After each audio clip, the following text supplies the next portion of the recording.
Hi అండి, welcome back my channel Rama vlogs. ఈరోజు అంగన్వాడి పిండితో దోశలు ఎలా పోసుకోవాలో చూద్దామండి.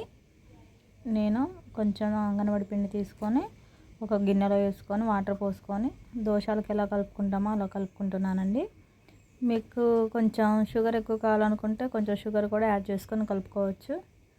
చూడండి, దోశలకు ఎలా పోసుకుంటామో అలా కలుపుకోవాలి.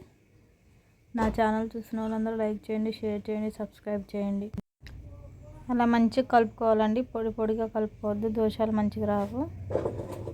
ఇప్పుడు మనం గ్యాస్ స్టవ్ వెలిగించుకొని పెనం పెట్టుకొని కొంచెం ఆయిల్ యాడ్ చేసుకొని అలా అనుకోవాలండి. గరిటతో అనుకున్నాక ఇప్పుడు వేడైంది. దోశలు ఎలా పోస్తామో అలా పోయాలి.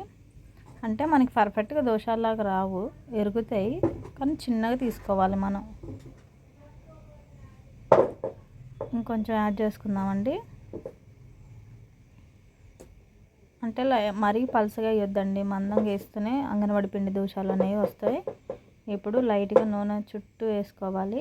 ఆ ఛానల్ని ఎవరైనా మొట్టమొదటిసారిగా చూస్తున్నట్లయితే తప్పకుండా సబ్స్క్రైబ్ చేసుకోండి.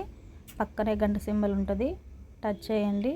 మర్చిపోకండి ఫ్రెండ్స్. అందరూ చూసి వెళ్ళిపోతున్నారు కానీ ఎవరు సబ్స్క్రైబ్ చేసుకోవటం లేదు.